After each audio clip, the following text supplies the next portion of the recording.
Hello, friends. Welcome back. We are having a mess of a time over here today, but that is okay. We are back for another segment because we are trudging along. We are professionals. That is what we do, Tina. That's right. Do not mess this up this time. Gosh. I'll try and be better. So tired of having to take 3, take 4, because you aren't ready. It's totally my fault. Anyways, hi, welcome back. We're going to do our segment, Topic Talk.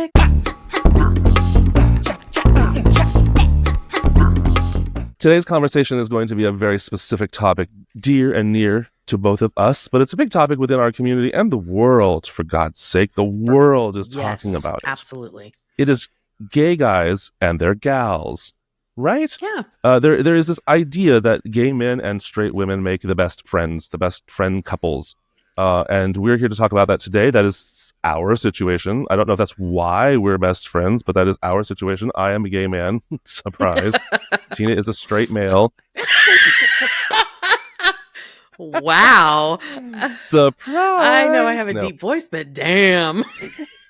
That was... Tina is a straight female, and we have been best friends for 35 years. So it's been a minute. And so I thought it would be fun to kind of explore this relationship and explore this topic today and see, what it is. What's it about? Let's get our thoughts on it. Do you have, well, first of all, why are we friends? Why do you think we are friends? You and me specifically? Why did it happen? Because I think why are we so our close? personalities line up. We've been close pretty much right away. I mean, right away since we met. Mm-hmm. And we have one of those friendships that, I think the longest we've gone without speaking was probably almost a year. Like, because we've lived on other sides of the country and we've been busy with different things. And then we've always, just life. But life be life. But we have always been able to just kind of pick up and, with no problem. So I think we have complementary personalities because I don't think it's about being similar. Like, I think we have a lot of similar interests. But I think we do, but we're not the same person at all. No. But I think that, as has been demonstrated by books that you have recommended for me to read. That might be a different... I hate you. That might be a different topic, but he's not allowed to recommend books to me anymore.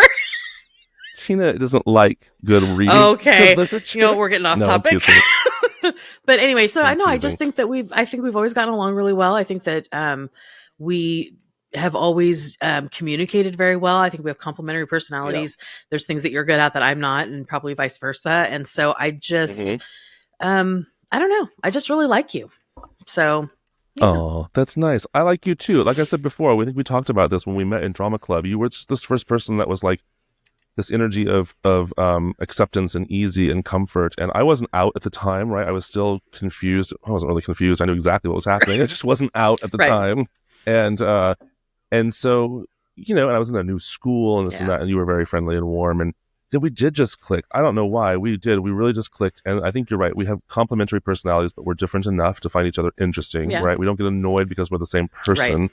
Right. But yet you do, in a weird way, understand the way my brain works very, very specifically. Which is and I think the same can be said about you because I'm a little all over the place sometimes. And you're usually right there with me. You understand where I'm going or where I'm coming from. So it's always nice. It's because I'm used to going like this and trying to figure out life in general. It's because my brain works the same way.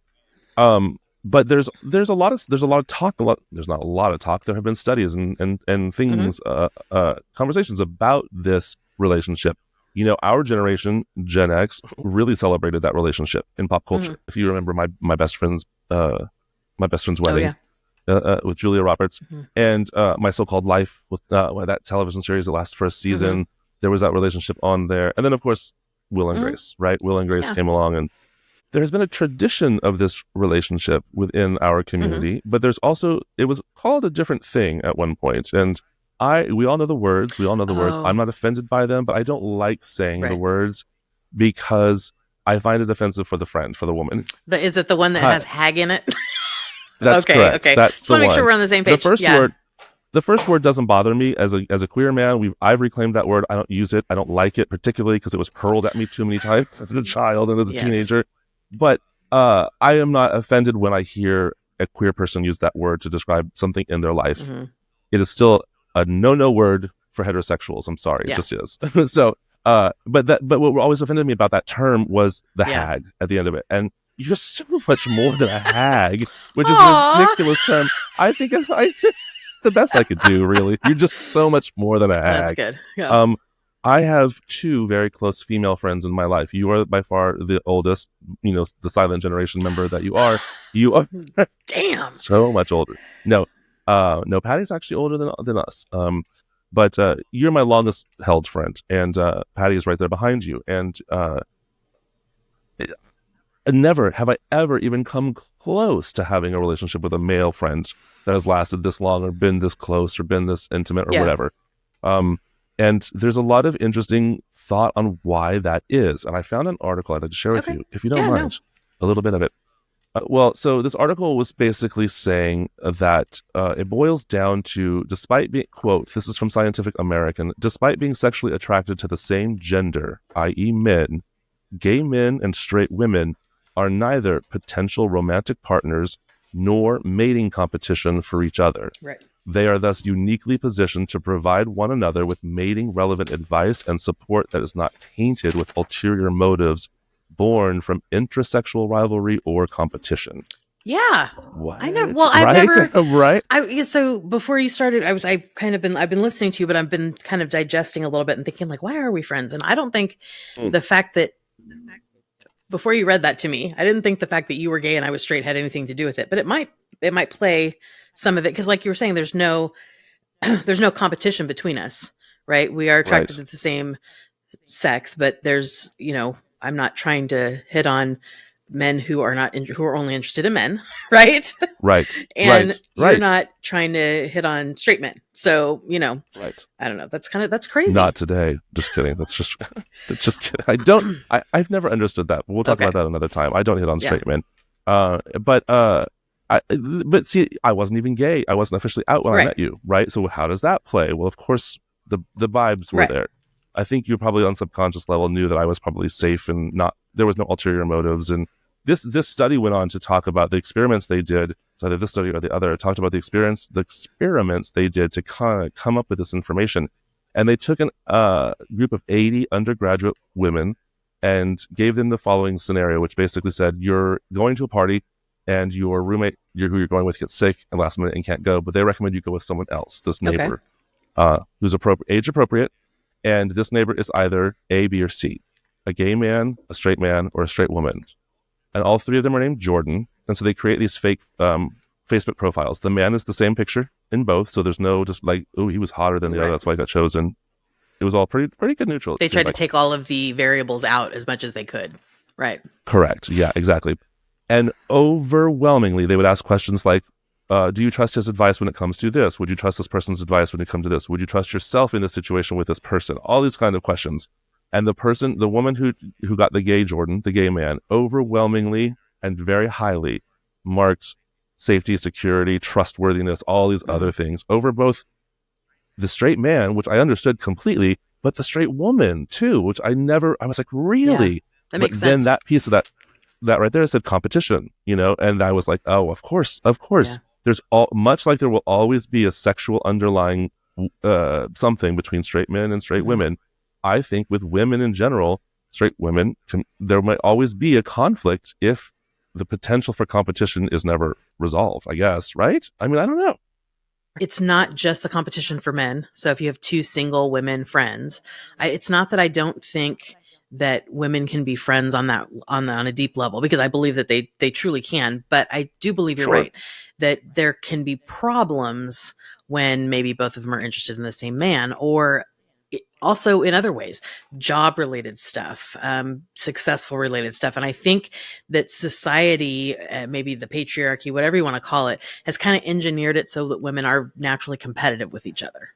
I think it takes a little extra work sometimes for some people. Some people don't. I don't generally feel competitive with other women, but also I've been married for almost 30 years. So you know what I mean? I'm not interested in all of that anymore. Like I got my man.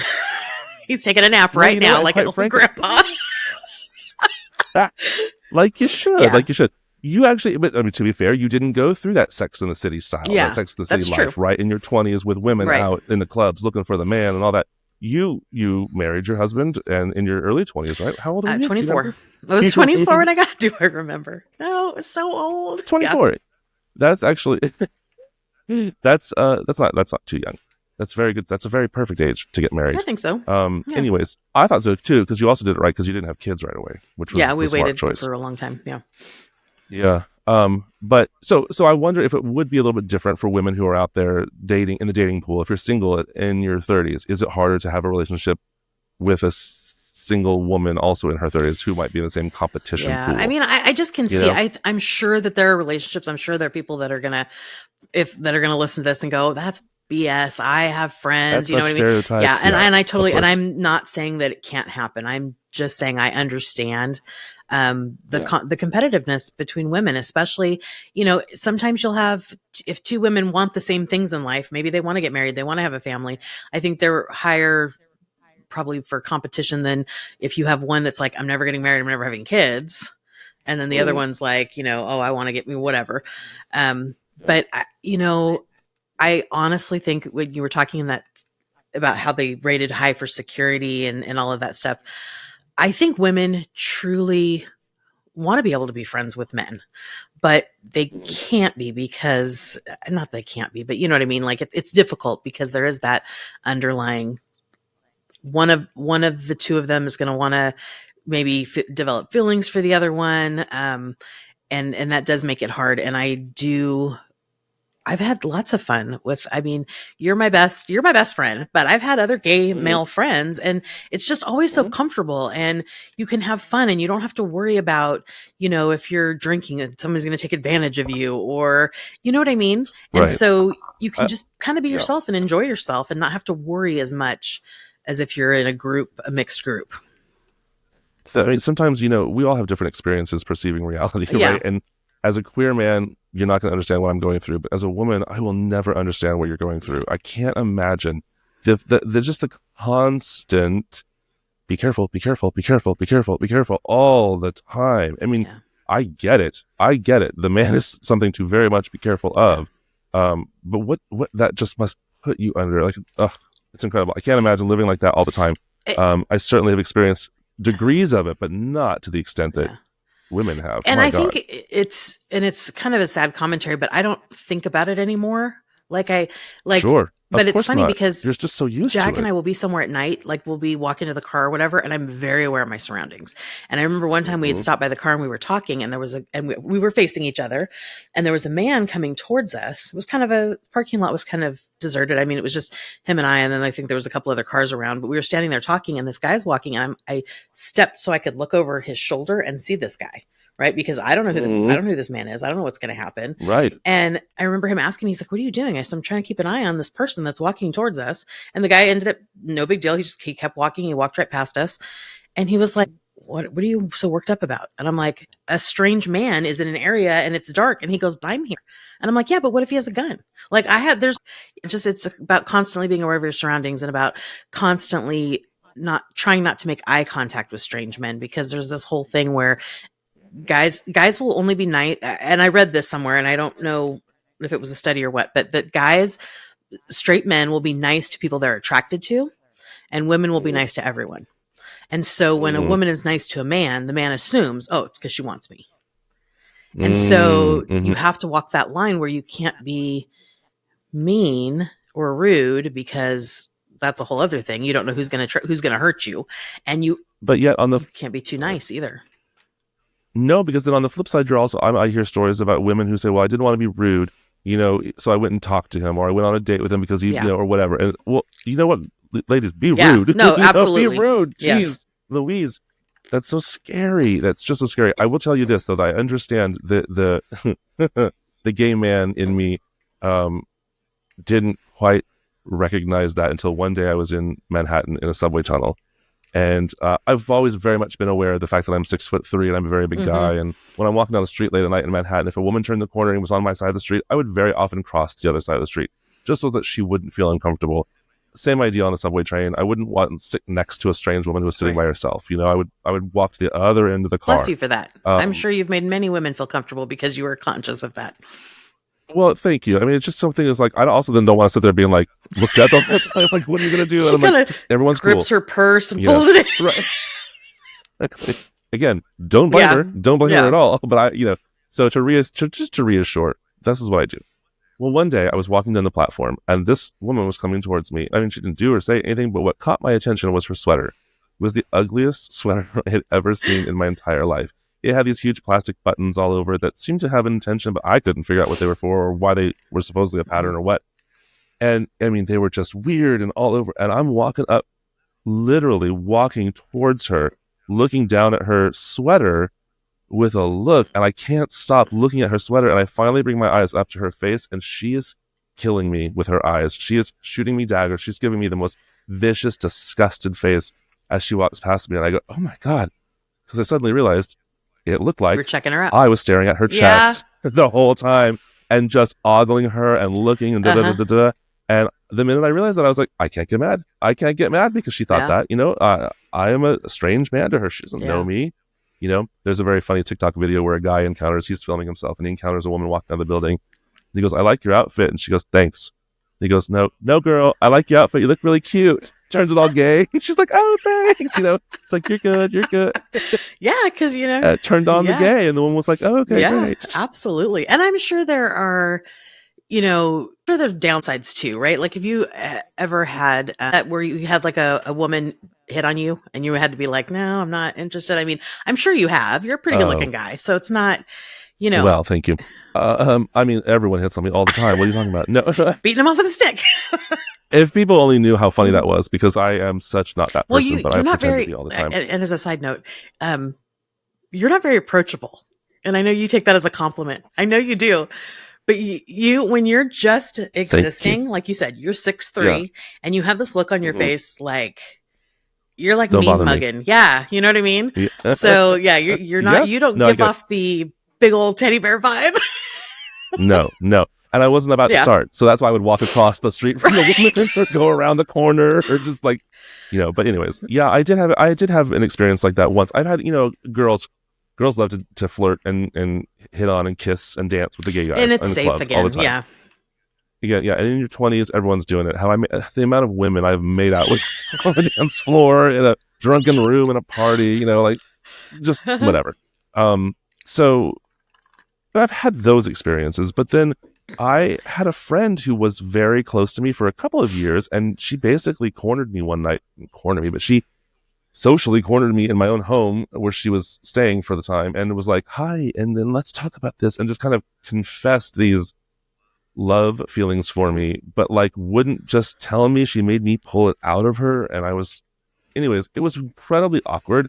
I wasn't flattered. In fact, I got quite offended by it because I had never been anything but completely honest with what I was, who I was, who she was, any of that stuff. I was not sexually attracted to women. She knew that, and yet she disregarded it and told me anyways. Now, I understand feelings are feelings, and you have to express yourself and all of that stuff, and I get that 100%. I just felt very much like this is not nearly as sweet as you think it is. This is not nearly as fun or attractive as you think it is. It's kind of off-putting and a little aggressive in a way. Yeah.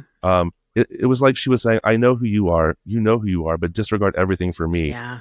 And it was just like, delusional a little bit, you know. It was weird. So anyways, that's happened one time, and it was what it was. But you know, I think people, I don't know, and I guess my experience is only with men, and actually because I've been married for so long, is usually seeing that dynamic play out with friends of mine and men. But it's a sense of, well, I know that you say you don't like this, but I'm going to change your mind.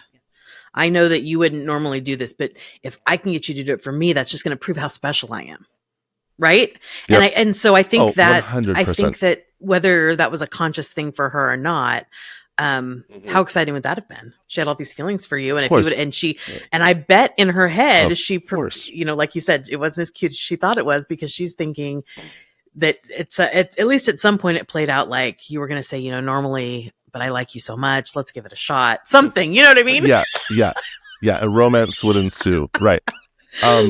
So now you're talking about and getting into this kind of fetishizing of a relationship like that, right? Straight men have been known to do it forever, right? They love seeing, some of them, not all, but some straight men love to see two women together, or love to have convince their girlfriend to do it with a woman for the first time for them. There's all this kind of, and it turns out that straight women, a lot of them, also still have the similar ideas and fetishizing for gay men, for seeing two men together. So there's definitely something to that. And I think there's definitely something to the idea that she thought it would be hot as hell. And I do. Yeah. I think that's not because it was me, but because it was that relationship. Maybe, like she had converted me. She had turned me, you know? Maybe it was because of me. I don't know. But it was, it was not, and we didn't recover really for a long time. It was a hard thing to get past. And then years later, I kind of ran into her again in life and it was you know, fine. But yeah, it was awkward. It was very awkward. Have you ever had feelings for, you've never really had feelings for a gay man. I mean, you thought I was cute. I know that. First of all. You've never had feelings for a gay man in life, have you? Because I have. Been dating your husband forever. Yes, but here's the thing.